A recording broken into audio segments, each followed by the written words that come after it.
Englué dans la marée noire qu'il a provoquée fin avril dans le golfe du Mexique, BP voit son image de plus en plus écornée. L'action du groupe a perdu 40% de sa valeur en bourse depuis le début de la crise, alors que 2 milliards de dollars ont déjà été dépensés pour tenter de faire face. Alors, BP, victime d'une mauvaise communication, on en parle avec Thierry Libard. Bonjour. Bonjour. Vous êtes professeur en communication à l'université Louvain et l'auteur de la communication de crise aux éditions d'Uno. Première question, alors, cette marée noire peut-elle être fatale au groupe BP ?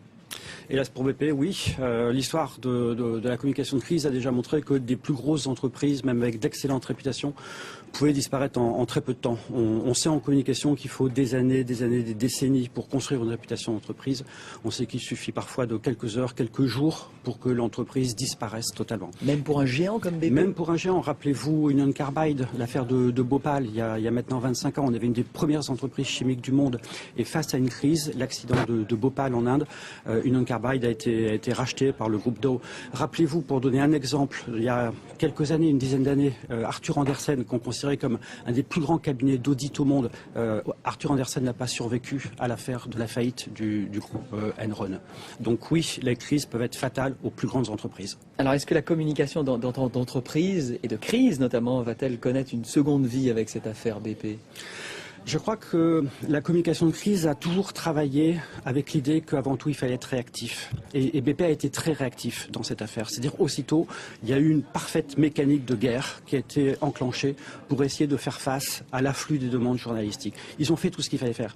Ce que n'avait pas prévu BP, c'est la longueur de cette crise. On est sur une crise qui a démarré le 20 avril. On est toujours sans nouvelles de ce qui peut réellement se passer. On déclare maintenant qu'il faudra peut-être attendre le mois d'août pour avoir une solution. C'est-à-dire ce que les communicants de crise n'ont pas encore prévu, c'est que les crises peuvent durer sur des mois et des mois, alors qu'on est plutôt sur des scénarios qui sont sur des phases aiguës qui durent quelques jours. Alors, on va décrypter ensemble la communication de BP, mais d'abord, on regarde le sujet de Valérie Defer sur 2 mois de crise qui pourrait fragiliser Tony Howard, l'actuel patron de BP. À tous ceux qui ont été touchés, je tiens à m'excuser. 50 millions de dollars investis dans une campagne d'excuses. L'annonce est passée en boucle sur toutes les télévisions américaines. Face à la catastrophe, BP a multiplié les messages pour tenter d'améliorer son image. Mais la stratégie a échoué et s'est même retournée contre le groupe. Je ne peux pas supporter que d'un côté, ils dépensent autant d'argent pour assurer leurs actionnaires et pour diffuser des spots de publicité, alors que de l'autre, ils ruinent des pêcheurs et des petites entreprises implantées ici dans le golfe du Mexique et qui traversent une période difficile. Une campagne médiatique qui se transforme en cauchemar pour BP, car il aura fallu l'intervention de parlementaires américains pour enfin rendre publiques les premières images de la fuite de pétrole. Des images longtemps cachées à la population par le groupe pétrolier et qui reflètent l'ampleur de la catastrophe. Une catastrophe que BP n'a cessé de minimiser. Je pense que l'impact écologique de ce désastre sera très minime. Pendant 8 semaines, le groupe a voulu montrer qu'il multipliait les initiatives pour tenter de colmater la fuite. L'installation d'un dôme de confinement ou encore l'opération Top Kill qui consistait à injecter de la boue de forage dans le puits de pétrole endommagé. Plusieurs tentatives avec beaucoup d'échecs à la clé et une communication pas vraiment maîtrisée. Ce dont j'ai le plus envie, c'est que cette affaire se termine. Je veux qu'on me rende ma vie. Une remarque qui a blessé les familles des 11 victimes du naufrage de la plateforme. BP a dû une nouvelle fois présenter des excuses publiques. Mais la polémique a de nouveau enflé quand on a appris que BP avait acheté des mots-clés comme marée noire aux principaux moteurs de recherche sur Internet. Objectif, rediriger les internautes vers le site de la compagnie qui détaille toutes les actions prises pour venir à bout de la catastrophe. Accusé de manipulation, le groupe pétrolier se défend en affirmant avoir simplement voulu faciliter l'accès des sinistrés à leur site internet. La catastrophe intervient 10 ans après le lancement d'une nouvelle stratégie avec un nouveau logo et, ironie du sort, une image tournée vers l'écologie. Mais pour réparer son image abîmée, BP devra d'abord stopper la fuite, car après 2 mois de crise, la compagnie a seulement réussi à la colmater partiellement. Et même si leur intervention se solde par un succès, la gestion désastreuse de la catastrophe par BP risque de laisser une tache indélébile sur l'image de la compagnie. Alors Thierry Libard, on va analyser avec vous cette communication semaine après semaine. Alors tout semblait être bien maîtrisé au départ de la crise. Au départ, on avait plutôt l'impression que tout était parfaitement organisé. C'est-à-dire immédiatement, BP a compris qu'il fallait être ultra réactifs. Et ça, ils l'ont été parfaitement. Ils ont bien communiqué. Ils ont eu, après une petite période de flottement où ils ont semblé rejeter la responsabilité sur Transocéan, le concepteur de la plateforme, ils ont assumé. Ils ont tout de suite mis à jour un site internet qui était plutôt remarquable. Donc le début a été bien. Ensuite, ils se sont mis sur les réseaux sociaux. Ils ont compris aussi que leur image se construisait sur les réseaux sociaux. Et puis, on a l'impression qu'il y a eu à ce moment-là une très grosse période de flottement, c'est-à-dire ils ont commencé à comprendre que la crise pouvait durer très très longtemps, et ça, à mon sens, ils n'avaient pas anticipé. Alors comment, au fil des jours, la communication s'est-elle perdue? Elle s'est perdue parce qu'ils ont perdu l'offensive, parce que BP s'est retrouvé dans une position où il devait avant tout répondre à des attaques, et à la perception qu'à un moment donné, BP avait peut-être menti ou dissimulé en tout cas des informations importantes.